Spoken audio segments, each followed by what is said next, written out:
Professor James Hitchcock has earned degrees, numerous degrees. He has an A.B. from St. Louis University in 1960 and went on to get an M.A. from Princeton in 1962 and his Ph.D. from Princeton in 1965. He has held a number of teaching positions. He has taught at St. John's University and also served as assistant professor of history at St. Louis University, acting chair of the history department at St. Louis University, professor of law in history at St. Louis, and has been a professor of history at St. Louis since 1971. And he is still teaching a history course, he told me last evening, at Kendrick Seminary in St. Louis. He has authored numerous books that did a great deal to help many, many people. Some of his works: The Decline and Fall of Radical Catholicism, Recovery of the Sacred, Catholicism and Modernity, The New Enthusiasts, What is Secular Humanism, The Pope and the Jesuits, Years of Crisis, The Supreme Court and Religion in American Life, which was a 2-volume work published in 2004, and recently a single-volume History of the Catholic Church published in 2012. Numerous scholarly articles have appeared in the Catholic Historical Review, in the New Catholic Encyclopedia, in the Dictionary of Christianity in America, and other places. Articles have also appeared in the New York Times, Commentary, Commonweal, America, Yale Review, American Scholar, National Review, the South Atlantic Quarterly, Modern Age, Crisis, the New Oxford Review, First Things, and other journals. Also, numerous editorships as well for Communio, for Continuum, for the 16th Century Journal, New Oxford Review, Human Life Review, and also Touchstone. He has also earned numerous honors and awards: the Cardinal Wright Award from the Fellowship of Catholic Scholars in 1981, the Frederick Ozanam Award from the Society of Catholic Social Scientists, and the Founders Award from the Fellowship of Catholic Scholars in 2013. He was married to the late Helen Hull Hitchcock, a wonderful woman who had visited the college on a number of occasions, editor of Adoramus and director of Women for Faith and Family, and together they had 4 daughters. Now, on a personal note, he has always been an inspiration to me.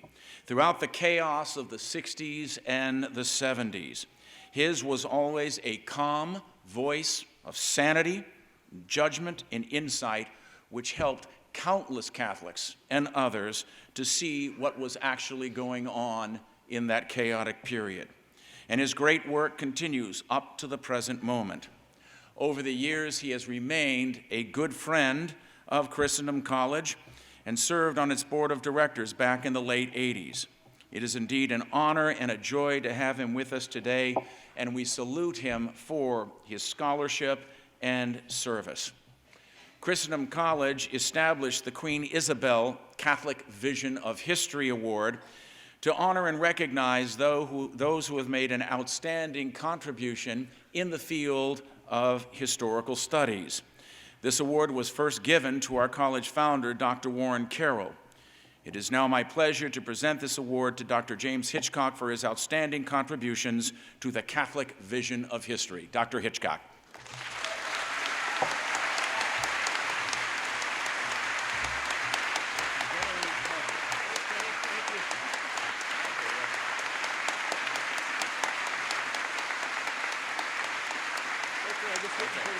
I'll just put it right back.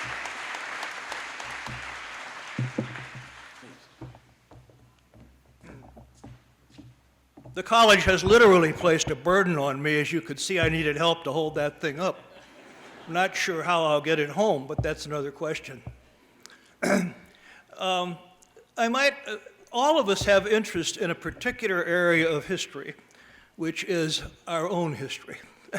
And today I'm going to inflict a little bit of my own history on you, hoping it won't bore you too much and that you might find it interesting in some respects.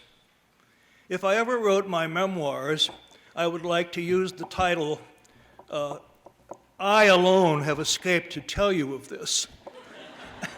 But that was already used by the late, great Ralph McInerney, my good friend. It's 56 years since I sat out there in an audience waiting to receive my degree, and a very distinguished individual was here at the podium giving out wise words. I mean, the parallels are remarkable, the two incidents. And that individual was none other than, I don't remember. But anyway, I alone have escaped to tell you of this because there aren't too many of us left anymore who have vivid first-hand memories of what we call the 60s. And I want to try to run through that pretty briefly. There are many things that could be said about it. My watch won't cooperate, so I won't be able to see the time.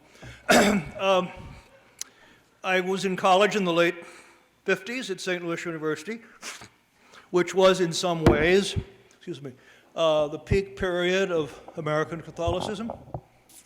It was during the period of the great Thomistic ascendancy. St. Louis University was considered the great American center of Thomism. And like a lot of other young Catholics of that era, I kind of defined myself as a liberal Catholic.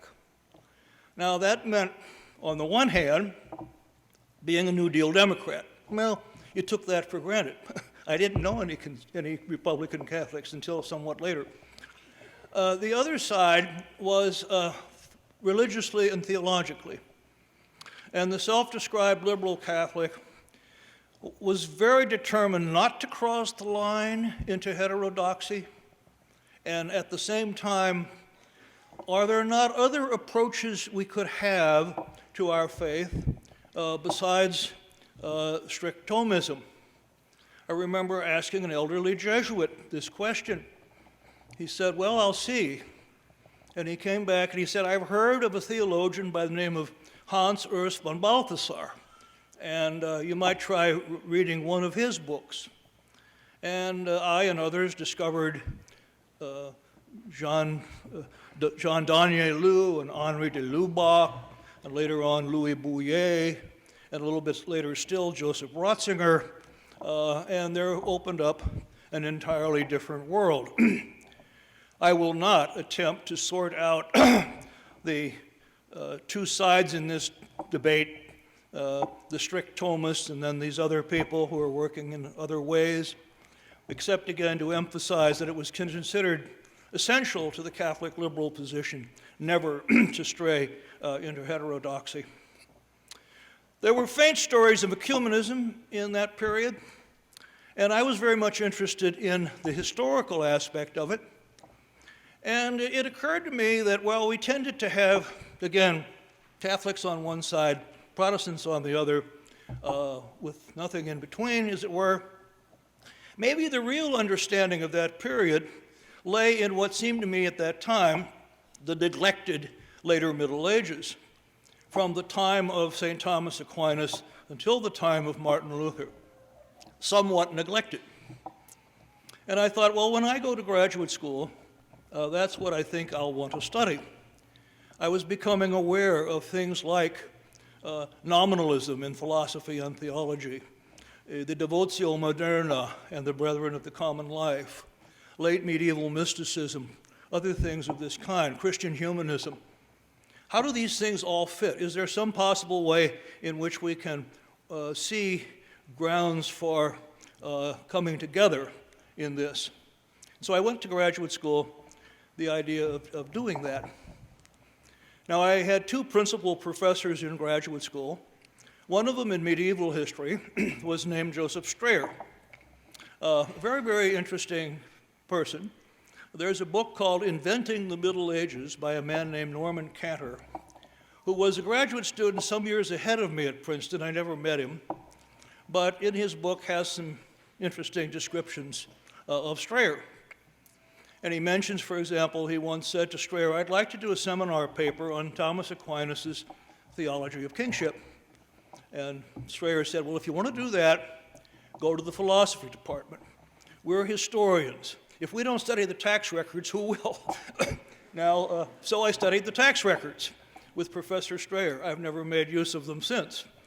It wasn't the only thing we studied. He also wrote very well and significantly on our patron here, St. Louis the Crusader. But in retrospect, I'm very grateful for this because I want to interject maybe a slight heresy here. No matter how exalted your view of education, no matter how sublime it is, your attempt to reach truth, every school must first of all be a trade school. They have to teach you your trade. What are the materials you can work with? How do you work with them? How do you put them together? Those are the kinds of things that I learned from Professor Strayer above all. My actual director was a man by the name of E. Harris Harbison, who I realized was the last of the old-time Presbyterians at Princeton. And he was very interested in the kinds of things I was. I came to him at one point and I said, I want to do my dissertation on John Colet. Seemed to me to be the perfect subject. I don't know, I won't take a poll on how many of you know who John Colet was. Is it possible to graduate from Christendom without knowing? I suspect it may be. Professor Harbison said, I think enough has been done on him already. Well, later I thought that wasn't quite true, but in any way, I moved on to something else. A very different kind of subject, what I called popular religion in Elizabethan England, at a time when the concept of popular religion was just beginning to be accepted in historical circles.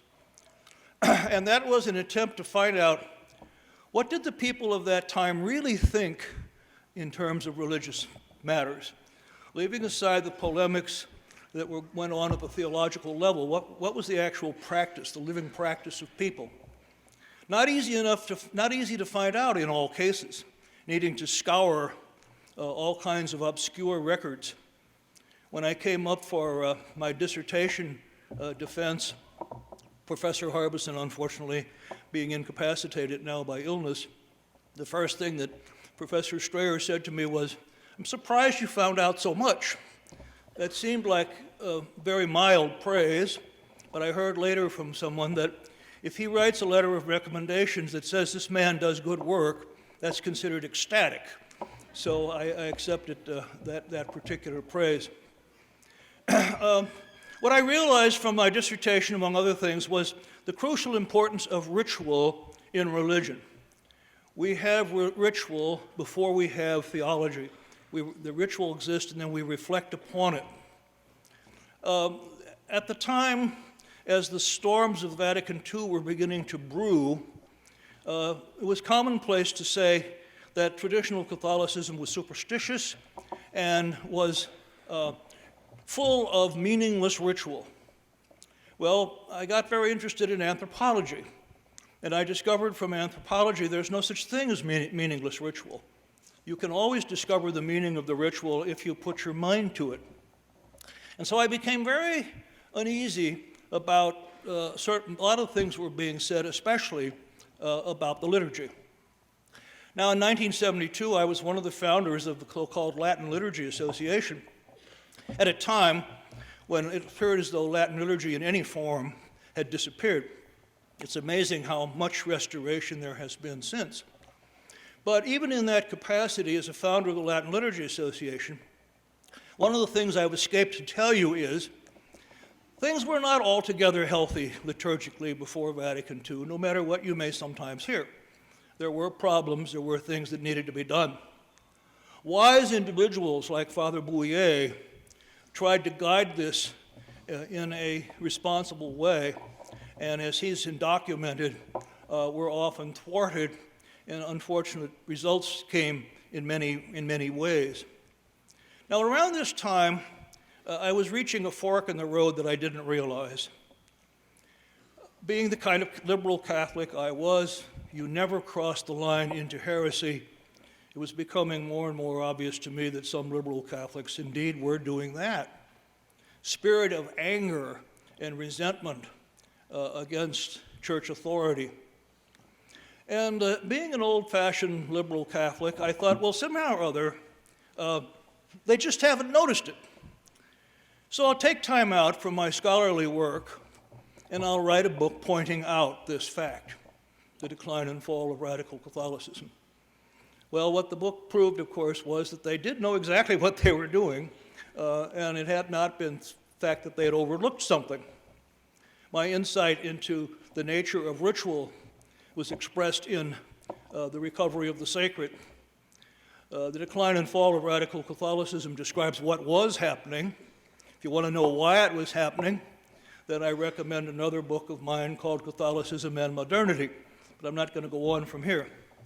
I continued to do scholarly work of one kind or another, but I didn't realize that I had undertaken a lifetime of supporting authentic Catholicism in contemporary terms, from contemporary dangers and difficulties, and that process would never end. I will go to my grave still doing that in some respects or other. Would I have made that choice back in 1970 if I knew I was going to make it? In retrospect, I hope I would have, but it's possible that I would not. I would have liked to have been the person who wrote one of the great historical masterpieces of the last 50 years, Religion and the Decline of Magic by Keith Thomas, or almost as great, The Stripping of the Altars by, excuse me. In any case, I passed that up. Could I have done as much great work as Keith Thomas did? I don't know, but I would like to think I could have. I am, if you ever read that wonderful book, tucked away in some of the footnotes, if you have a magnifying glass, you might actually see my name here and there. So here we stand today, me, an escapee, to tell you in the barest possible terms what I experienced. A very interesting little anecdote. When I was in graduate school, several of us got together. There were some graduate students and a few junior faculty here and there. Maybe we could try to start a lay Catholic college, because the clerically run institutions are never going to change. They're just going to remain rigid the way they are. If there's going to be any hope for a liberal Catholic institution, it'll have to come from the laity. That never got off the ground. Who would ever have guessed that there would be a wave of neo-Catholic colleges in the United States run by laymen, that they were the ones preserving the authenticity of the faith, often against the infidelity in some of the clerically run institutions. So we're celebrating here a very triumphant event. I'm very pleased to the fact that I have 3 of my former students here on the faculty: Brendan McGuire, Michael Kelly, Chris Lane. I was saying the other day, if I still taught graduate students, I could say to prospective graduate students, either as a warning or as a promise, if you finish up with me, you'll get a job teaching at Christendom College. So I know, of course, that the history here is in the best possible hands, although there's the old fallacy, which has often been pointed out. The student learns about half what the teacher teaches. He, in turn, imparts half of that to his students. And finally, going down, down, down, there will be no knowledge left.